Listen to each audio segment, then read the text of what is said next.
migrated to the United States on August 15th, 2006, when I was 12 years old. My mom is a nurse, and she got petitioned by an agency that put her in a job in the Bronx in New York, in a nursing home. The process of us, like, from her, I guess, like, the very initial step of deciding to move to the United States and us finally landing here, I would say it took about 5 years. I had a different process of assimilating than the rest of my family. Well, one, because I moved here when I was 12, and I feel like at that young of an age, yes, you still have like a large memory and recollection of my upbringing in the Philippines, but I'm still also very like moldable and malleable and still kind of like becoming myself. Being in middle school, I definitely, like when I still kind of had an accent, I remember very vividly being made fun of for having an accent. Some of the other challenges were really like feeling like I had to like navigate the public school system on my own. I was also the first in my family to go to college in the United States, and figuring out like the college application process without having like parents or older siblings to guide me was really difficult. But in terms of navigating my gay identity, what really helped me while I was in high school was Tumblr. At that time, Tumblr was this, it's a blog site, but there were a lot of other people my age who would express themselves on there, and I found a good number of like other gay people, other immigrants as well, and so I was able to make like a lot of online friends at that point. But like looking back, like those conversations, those exchanges were so important to me growing up and feeling understood. Coming to college, when I went to UC Berkeley, is really when I feel like I really came into my own in terms of like my sexuality, because it is a more liberal environment, people are more accepting, and so that's when I started to really come into my sexual orientation, being gay. For the first time, I felt really accepted and embraced. It kind of blows my mind to think that it was really only 5-6 years ago when I started to really, I guess, like embrace who I was, because before that I was very insecure, especially being an immigrant, being closeted gay, being a minority. But in terms of my gay identity, I think that there's still a lot of room for growth. I just wish that I had more gay friends in my life that understood my experiences. But I guess like a lot of the challenges like growing up weren't necessarily like external per se, that they were more so like internal, like with me not knowing who I was, or not really having people to relate with or talk to as I was going through like these process of like coming into myself as a Filipino American, as a gay man. I think like maybe, I guess one of the umbrella issues for both identities would be just like feeling lonely and like not really understood for most of my teen years, which is why like coming to Cal and like going to school in Berkeley and meeting other people with similar experiences as me, that's why it felt really validating to have those experiences and not feel so alone anymore.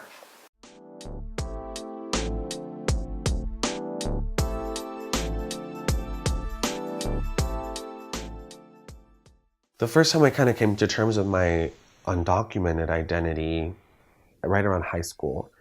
And I remember because, I was about 14, 15, and kids my age were already like getting permits, driving permits, and California IDs and all those sorts. And I wanted to get one too. And so I was like, asking my parents, like, when can we go? Like, can we get this going? And that's when they kind of conveyed the message that I was not gonna be able to do that because I didn't have a social security number and I didn't have, documents, identifying documents that could prove my identity. There was only a handful of people that knew, the people that I trusted most. Obviously, there was one teacher that I really confided in, and a handful of other mentors that I confided in. one such mentor and I got really close, and maybe too close. And that evolved into hanging out at night, eventually spending the night, and other things happened. And I kind of we kind of started a relationship, if you will, but it was like by no means an orthodox relationship. It was like very hush hush. One, it was a gay relationship, and two, it was a person of influence. It was a mentor, someone a little older. I was like 15. This person was 6 years older than me, so it was like 21 maybe at the time. And we hit it well. Like we were in a relationship pretty much my whole high school. And yeah, that was also damaging because, who has a relationship that they don't share with the world? It was like it was my first relationship, and it was a horrible example of what relationships should be. And it taught me a lot of bad lessons that I'm still unlearning. But some of the ways that I've found relief in coping with all of these secrets, if you will, my undocumented secrets, my sexuality secrets, in light of all that, like I found a lot of comfort in the arts, performing arts particularly, doing theater, playing piano, singing. I currently work at OSEA. OSEA is the San Francisco Office of Civic Engagement and Immigrant Affairs.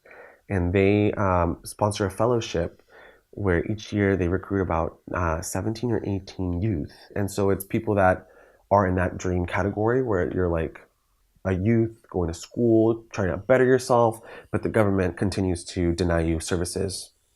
It's been such a rewarding experience to get to participate in citizenship workshops, helping people become naturalized, people that are green card holders, because that gives them the right to vote. It gives them, it opens up the opportunities as an American citizen. But yeah, I mean, like growing up not documented, growing up a person of color, growing up queer, like these are all, I guess, challenges. Like it's like the recipe for a civil rights movement. And I've recently adopted the phrase, my resistance is existence, because it is, I represent everything that we're fighting for.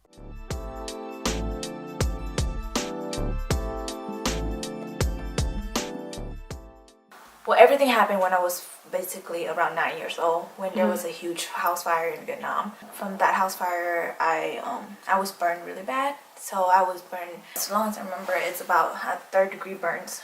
I lost my mom from the house fire as well because she was protecting us and take care of us. So she was burned more severely. Less than a year later, I guess we were in the street. We were so poor. My dad, we were begging for money, and so this tourist lady from America, she saw us and she read us on a newspaper, and so she wanted to sponsor us over here to get medical treatments at Shriner Hospital. So that's how we came to the United States in 2002. The visa was gonna get expired and we weren't done getting treatments yet. So my dad had to kind of make that hard decision. It was challenging because he was raising 5 girls total. For me, the hardest part was just watching him pass away and knowing because he was undocumented, and so there's no access to healthcare, and so even going to the emergency room, he was so worried that he'd get deported, and then what happened to us. And I still remember that day when we go to this clinic and they told me that my dad has liver cancer, but they didn't have an interpreter, so I had to translate that for my dad, and that was super hard for me, being the person to tell him that and also to accept that. And so it's just always ingrained in me how much my dad wanted this for us, for this life that we have right now. It's all because of him. Even though that was the hardest moment in my life, it was also gave me a lot of strength to bounce back and know that I have this second chance at life where I'm able to choose to go to college. And I started my journey at Berkeley, UC Berkeley, for undergrad, and that was where I kind of spread my wings and learn how to just do things that I love and learn how to participate in different community programs and find my passions. And then that's why I chose to pursue my career in social work. I'm still struggling, and that's the thing I want people to know. You can recover, but you can relapse, and that's okay. And that's the whole point of being resilient. I am hard on myself, but I want to excel, and I want to prove to society that someone from a unique background like mine, people say all these kind of things, but I want them to realize that people like us do succeed. Your skin is the biggest organ of your body, and everybody, especially in this world, they admire beauty, you know, superficial beauty and all this and that. I remember people would used to say to me like, oh, nobody would ever want to marry you because you're burned, or that you should be smart because you're not gonna have a man to take care of you. And so those kind of phrases just kind of provide me more of a reason to be strong, to have that intersectionality, that unique, multifaceted identity of being a burn survivor, being an orphan at such a young age, and like I said, undocumented. And so it truly shaped my perspective and just my appreciations and also my resiliency to bounce back from all these barriers, and knowing that like, yes, I have all these struggles within each area, but I'm so strong. You know, I know that I can do anything, because if I can overcome all those areas, there's nothing in the world I can't handle.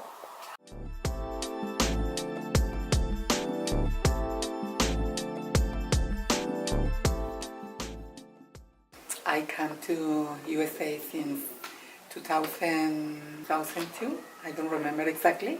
And the reason I came to this country is to have better opportunities and chances to escape from sexual harassment and a lot of issues. When I was in high school, I know for sure I'm different, but I don't find out exactly how can I explain, because I don't feel like a gay. I feel like a woman, and also I don't feel attraction for women, so I feel attraction for men. So finally, I said I'm a transgender woman. So I started taking hormones maybe like 10 years ago, and I started to using full makeup, I think 10 years ago. And right now, it's part of my personality. The transgender sometimes, or most of the times, we suffer a lot of harassment, and also it's not easy to find a job. It's not easy to find resources for us, and also it's a lot of stigma around to be transgender. And also like a woman, also we suffer violence. In the beginning, I was doing workshops to talk with the people about how is the cycles of the violence. Speak about what is the hate crimes and why sometimes happen. But also in the same time, I was trying to get education about HIV prevention. And after years, I get my HIV certification to doing testing in the city. But at the beginning wasn't easy. I needed going to school, knock some doors to open, and I tried to help with the community. And also I was the San Francisco Transgender Queen in 2011, and this title helped me to be more visible in the community and try to help them to get more information about how to prevent STDs, how do you prevent domestic violence, how do you prevent all issues we're facing in the transgender community. Como mujer trans, yo siento que es necesario un cambio respecto a migración. En este caso, hace días atrás, falleció en un centro de detención una hermana trans, Roxana Hernández. Entonces, lo que yo tengo entendido, ella, se puede decir, falleció porque no se le dio a su medicina para VIH. Entonces, creo que esto marca un precedente, una alarma en el que toda esta manera, estas pólizas que ellos implementan de cómo se debe ver a la gente, pero en especial a una mujer trans, se puede decir que tiene que llevar un trato más, no privilegiado, sino un trato más humano, más compasivo, diría yo. Y también el hecho de ser la comunidad, por ejemplo, no nada más trans, sino la comunidad LGBT en general, que en este caso que son VIH positivos. Si este país dice que respeta los derechos humanos, que aquí todos somos iguales, entonces, ¿cómo a una persona se le va a privar de de sus medicamentos para VIH, sabiendo que al no tenerlos lógicamente va a morir. Entonces esto ya entraría prácticamente de lo que es violar acuerdos, tal vez sería hasta, tal vez una tortura, tal vez sería un crimen. Entonces, así, si tú me preguntas que yo quisiera cambiar a nivel nacional, legislaría más sobre este problema, sobre todo a nivel del gobierno federal, migración, Senado, gente que realmente tenga el poder de hacer el cambio en la comunidad vulnerable, como en este caso en la comunidad transgénero, y que realmente somos muchas pero no tenemos la suficiente visibilidad.